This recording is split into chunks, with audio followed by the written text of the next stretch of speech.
So, as you can see, I have a very light topic for today. We're going to talk about the future of humanity. So, I'll be happy to answer any questions, and I know some of this could lead into discussion, and for sure we could talk about it, but let's do it at the very end. Okay? So, future. What is the future? We all have this preconceived idea of what the future is, or what, when you hear the word future, what you think about. Some of these things are more obvious than others, and some of these are more prevalent than others, but in the end we each have our own idea, and some may think that the future looks something like this. Okay, nice bright future, it's happy, it looks technologically advanced, there's a little robot dog, I think. And those things are actually around, remember those little iRobots from 2006 or whatever? Yeah, so the future, this looks like a pretty plausible future within the next 50 years or so. But others may think of something like this. Yeah, a bleak, torn down, complete post-apocalyptic Hunger Games type future where everything is just dead and there's really a huge loss of life present in major cities. So even though we have these different ideas of what the future will look like, if I tell you to imagine what the Earth will look like in the year 2057, you would probably think of one of those two things, 2057, that's a long way out. But in reality, what it's most likely going to look like is something like this in 2057. And yeah, this looks completely normal, completely unchanged to what it looks like today. And that's because if we go back 40 years, then major cities actually look almost exactly the way they do right now, except for certain ad spots and cars. Cars changed a lot over the years. But for the most part, the infrastructure and everything about the city looks almost exactly the same. So we could expect in the next 50 years for it to look closer to this than any of the two other pictures. So we continue. So to take a look into the future, we kind of have to see where we've been in the past. So in the past, humans evolved from a hunter-gatherer type of society, right? I'm sure we've all learned this at some point in our school, through world history or something. And we were nomadic herders and gatherers and hunters too, but we formed tribes, but we didn't really form societies or cities or any significant civilizations, We had rudimentary tools, such as in the Stone Age, little spears that they have there, but we didn't really have any advanced technology. And there's one thing that changed all of that. One invention in humanity was able to change everything. Does anybody know what that invention was? Anybody? Agriculture. Fire? Alright, that's close, but that didn't really allow us to develop as much as what I'm thinking. Yeah? I was just going to say the wheel. Alright, that's a good one too. But the wheel actually came as a result of this thing. the axle. Triangle. Alright. The car makes every part of car. Anybody keep spinning them? There's wheels in a car. SpaceX. SpaceX? Close. What? No. The true thing that helped us evolve is agriculture. Did somebody say it? Yeah. You just said it loud. Yeah, it's agriculture, because now we didn't have to go around following herds of mammoths or whatever they ate back then. We could actually settle down in an area, cultivate the land. And since people were able to specialize in food, there were other people that didn't have to work in necessarily living their whole lives around what am I going to eat, what am I going to eat, even though that's how I live today. Most people back then really took it to heart, and it was really their lifestyle. So with this, we see how humanity, how civilization was able to change. From here, we were able to develop written language, we were able to develop technology and tools. And that's when stuff like the wheel came. Fire was around before, but now we were able to utilize it and to actually form communities together and share our ideas. And next slide, please. And then we were able to advance into educational facilities where we could pass on our knowledge from past generations to the next generation, so that we already know what they knew and we could just keep advancing and advancing. But even though this looks like a much more advanced society than the first tribal picture I showed you, it's still pretty rudimentary and low in technology. The fact is that most of these people worked in some sort of agriculture or some sort of industry at the time related to agriculture. And for most of human history, that's been the case. Over 90% of people worked in agriculture because food is the most important thing for people, It's the one resource that we all kind of share in common, that we all need. And this has been true up until recently. If you look, this graph shows farm jobs as a percent of the total jobs in the United States. So we start here in the 1790s and we go all the way down to modern times. And we see, like I said, it's over 90%, or at the time it was 90% of people working on farms, to look at us now. It's an almost exponential decay of how less, or about 1% of people work on farms. So the rest of the population is free to specialize in different areas. And this is actually really good in a way, because now we don't have to spend so much time cultivating food. We can do other things like, I don't know, advanced society, technology, and have the modern jobs that we have today.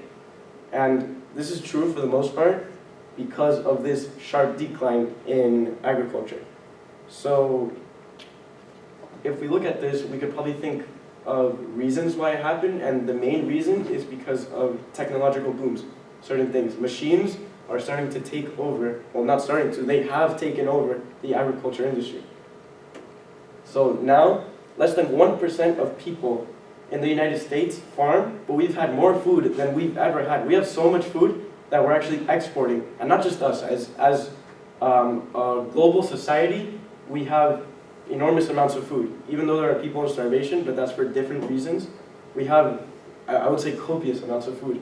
And our advancements and technology in here, we have things like GMOs, self-automated trucks that don't even need people. You just type in a couple lines of code and they do exactly what they're supposed to do and harvest everything. So we could see these mechanical muscles have replaced the human muscles that before were picking stuff out of the ground. And mechanical muscles are better than human muscles. They don't tire, they don't need to get paid, they don't need to sleep, they don't need to eat, they don't perform labor duties, you know? And mechanical muscles are replacing human muscles. And we see this happening actually in mechanical minds. Because as we go into the modern age, we're developing mechanical minds to replace human minds so that we can do other things with our minds. So when you see this, you probably think of artificial intelligence. And what artificial intelligence is it's really just a few lines of code forming a script that could do a specialized task somewhat autonomously from humans. So it does, after a few iterations, it does what it's told. So when you think of automation, what do you think of? What I think of, at least before I did my research, was this. This, you know? You think of these dumb, giant robots in these factories, and they're just putting stuff, all they know how to do is one simple job, just move this from here to there, from here to there, or put this car part here and stamp it out, you know? They're dumb robots. They're expensive, extremely expensive. This is not something I would have in my home to like wash my dishes, you know? Because it's expensive and it's extremely specialized and it's completely unpractical outside of the one function that they do serve. But in reality, it's not exactly like that.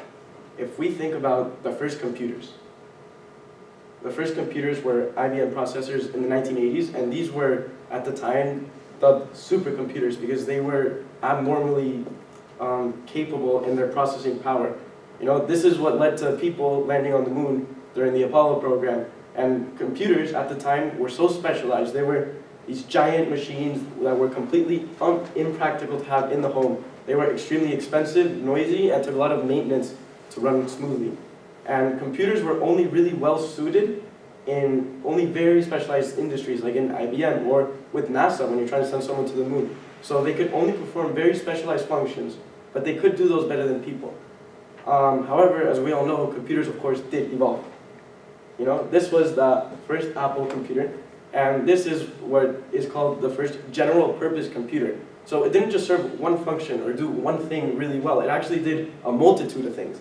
And what this did was revolutionize the whole industry, revolutionize the market. The prices of the other enormous supercomputers from IBM, they crashed completely because this was able to compete with them in a way that they've never before seen. So these general purpose computers were able to put the old, clunky, expensive infrastructure out. And that's almost exactly what's happening today with automation. But automation, you guys think, only applies to like factory jobs, right? So if you could get an automated machine to do a lot of things, that's great. It's great for the company using it, but it's not exactly great for people like laborers working in a factory. Less of them are going to be needed, right? But as long as you have a job as like in an office or something, a white collar job as we call it, you're safe. Right? most people would think that if you have a job that looks something like this, you're pretty much safe. There's no way a robot could take over what you're gonna do, right? But that's almost entirely false. Because these lines of code, well, not these specific lines of code, but lines of code that look almost identical to this can replace nearly anybody's job. To give you an example, let's look at lawyers, right? You don't think of lawyers as a job or a law job, like something that could be automated or something that could be replaced by a robot, right? That just sounds ridiculous. But the bulk and the majority of any law firm's work is actually just drafting legal documents and what's called discovery. And in this phase, what they do is they actually sort through piles and piles and piles of paper, and they look for stuff like certain emails that are out of place or a certain keyword that is a trigger for anything that might be out of place or suspicious. And this sounds like the perfect job for a computer. Not only are they cheap, are they fast, they do it almost flawlessly, and people mess up a lot. What takes people weeks to do, even months, a computer can do in minutes. So it makes sense to do it. It doesn't make sense to not have a computer do it. Okay, so besides these white-collar jobs, and besides like something as crazy as having a lawyer being replaced by a robot, if you have a job in a creative field such as art, there's no way you could be replaced, right? Of course, the art. Who can replace the art? You know, look at this little girl. She looks so happy. There's no way a robot could do what she does. All these things like painting, cinema, music, photography, even DJing. These things look exactly like humans, you know? You can't go up there and do what Martin Garrix does and a DJ as a robot. Our human brains are so advanced, they're probably the most advanced machine in the universe, and they think so complexly, there's no way it can be replicated. But this actually is not true either. What we're listening to right now is a piece of music composed by a bot, by an AI bot. This was actually made by a computer. And what's peculiar about this is that this bot was created by a professor at the University of California, Santa Cruz, and it sounds like a piano is being played, but it's actually not a piano. What the bot did is it listened to a piano, and it learned what a piano key sounds like, and it just replicated it just by taking white noise and changing the sound wave, actually physically manipulating the sound wave into music. And I personally think this sounds really good. It's hard to believe that this can come from a robot. So in the end, not even creative jobs are capable of being safe from automation or from the progress of technology. So robots are doomed to pass us in every single aspect of the workforce, right? No, not necessarily. There's a reason why there's still people working and why we don't see this to an extent as I described before. You know, it's not at that point yet. And the reason is because we're not allowing it to be at that point yet. You know, we allow people to be employed. We don't have robots replacing them, and most importantly, we don't want robots to become fully autonomous. You know, we don't want artificial intelligence that can think for itself, and that's really where the trouble comes in. Okay, who's this? Does anybody know who this is? Elon Musk. Who? Elon Musk. Okay, why do you know who he is? I see him all the time. What do you online. do? He's the owner of Tesla, SpaceX, SpaceX. Anything else? which just happens to be the company that's in charge of like automated launches and automated cars. So He happens to also look at make that. reservations, just Yeah, okay, well, of course, like we said, this is Elon Musk, and he does everything you guys have said. He's actually the CEO and founder of Tesla, SpaceX. If you guys have ever used eBay or anything similar to that, I'm sure you've heard of PayPal. This guy created it, or co-created PayPal. So he's also had other projects, such as Hyperloop, which is said to be a train that could take you from Miami to Gainesville in about 30 minutes, just to put that into perspective. And what this guy is, he's a philanthropist. That's probably the best way I could put into words what he is. What he does is he has put hundreds of millions of dollars of his own money to the point where he's broke into investing a sustainable future for humanity. Like you said, Tesla Motors, what it does, it's a fully 100% electric car that competes with the best motor vehicles we have today. So he's trying to get us off the oil and into the electric. He also started Solar City, which is solar panels that are dirt cheap, so cheap that it's actually cheaper to install solar panels into your roof than it is to install roof tiles. So that's how revolutionary this guy is. He's, I would say, one of the most influential human beings in modern times. If there's anyone trying to make the world a better place, it's him. Okay, but Elon Musk, he has certain ideas. Let's see. So here's a quick clip, should be loading. If we could just click on that. Let's see what he has to say. We should be very careful about artificial intelligence. If I were to guess at what our biggest existential threat is, it's probably that. So we need to be very careful with artificial intelligence. I'm increasingly inclined to think that there should be some regulatory oversight at maybe the national and international level, just to make sure that we don't do something very foolish. I mean, with artificial intelligence, we are summoning the demon. You know all those stories where there's the guy with the pentagram and the holy water, and he's like, yeah, sure, you can control the demon. Doesn't work out. Take the little bingo HAL 9000 going up to Mars. Alright. HAL 9000 would be. So what I want you guys to take away from this is Elon Musk, one of the greatest and most influential minds in today's history, says that he fears artificial intelligence. He thinks that's the most pressing problem to humanity today. He literally said, we are summoning the demon, in that stories where you see the guys drawing pentagrams on the floor and saying, holding a bottle of holy water, saying, oh, I can control it. He laughed at that. And he laughed, and it was sort of a nervous laughter, because that's exactly what we're doing. Us meddling with AI, we're not necessarily asking ourselves what we should be doing. We're just asking if we could do it. We're saying, can we make AI self-sufficient? How good can we make it? How far can we progress it? And we are truly summoning the demon. Okay, that's scary, right? Yeah. We're literally summoning the demon. This is actually from Terminator. It looks a little bit dated because it's like from the 80s or whatever. And when we think of AI, we think of something malevolent, like this, which is out to kill humans. So this is what we don't want. This is what we want to avoid, right? We want to avoid AI like this, that specifically and aggressively goes out to hunt down humans and exterminate them. That's what we don't want.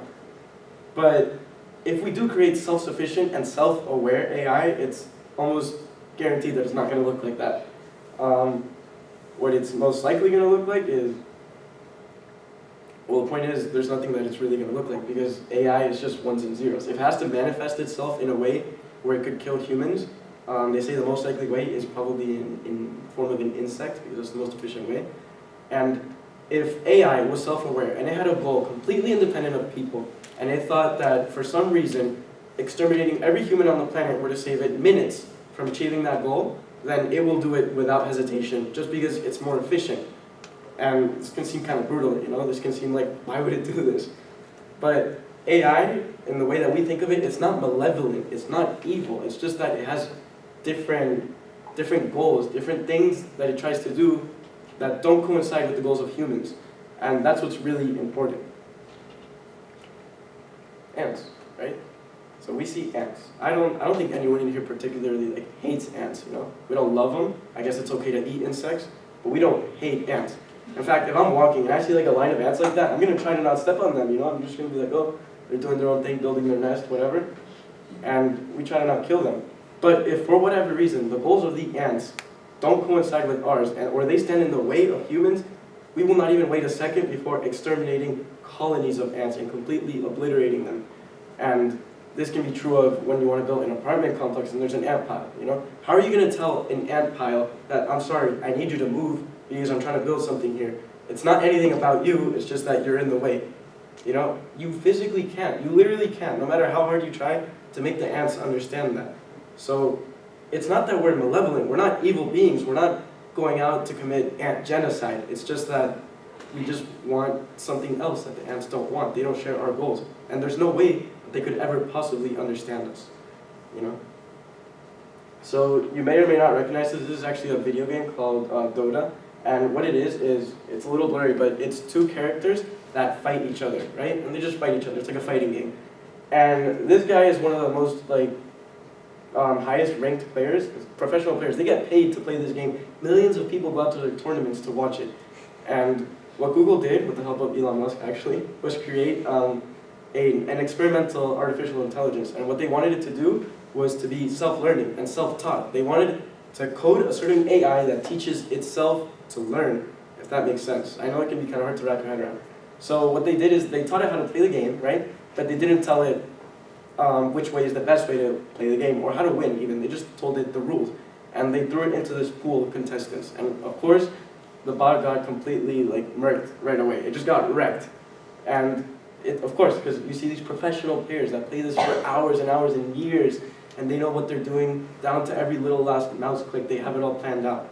But after around 5-10 iterations, the bot was learning. It was learning what it has to do and what it doesn't have to do. And in the end, in this clip, it's actually a GIF. I don't know why it's not moving, but whatever.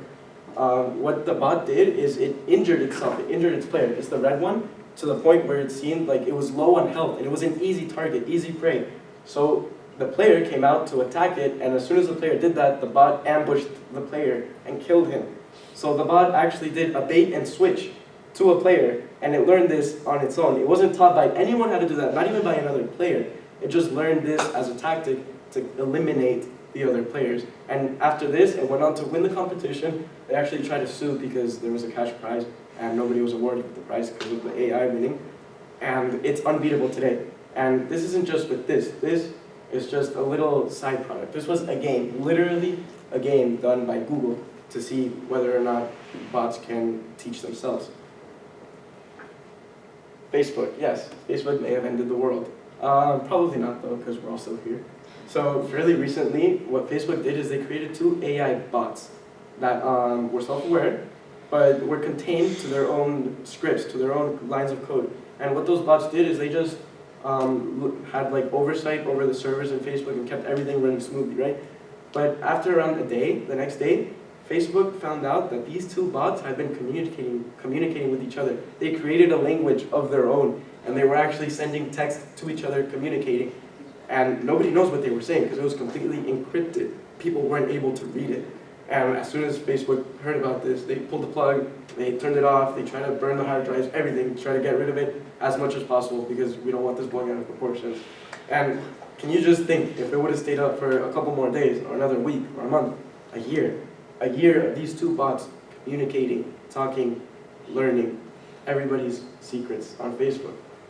That's scary. So this graph actually shows computing power over time. You know, we start here in the 1900s with a calculator, right? That has barely any computing power. You could probably code that in a few lines. Like anybody here could learn it in 10 minutes, I guarantee that.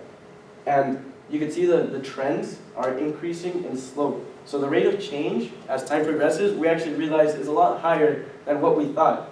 And this scatter plot shows that it's beginning to increase at an exponential rate. I think it's predicted that every 2 years, computing power doubles. So it doubles. So what happens if it keeps doubling exponentially? That's 2 to the power of x. I'm sure like you guys are familiar with that graph from algebra or something. It keeps growing and growing and growing. And what's going to happen when it surpasses the ability to think of humans? You know, this is actually really scary. And I don't think you guys are scared enough. I don't think anyone takes this as seriously as it needs to be.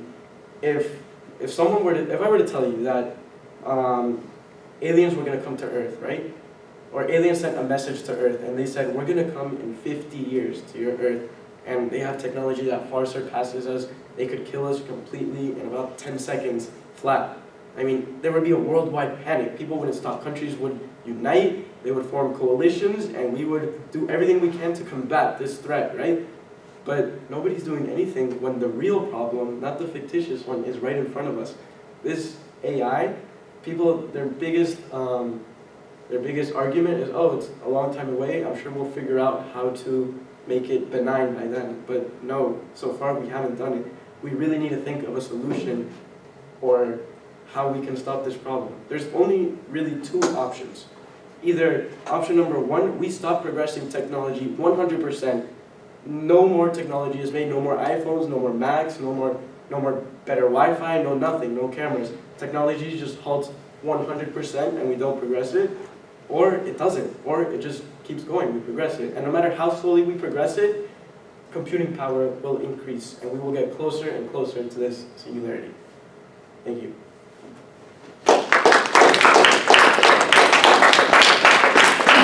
Side note, robot That Facebook story, they claim that wasn't true. Of course they So, Of course they'll claim Of that. Who wouldn't claim that? Fake news. so what, Because- where'd you find that from? Like, where, because I mean, they've said that it was just like, Actually, on multiple sources from multiple, like I just Googled Facebook bots talking to each other, and I got like, I don't know how many million results, and every single page I clicked on said the same thing.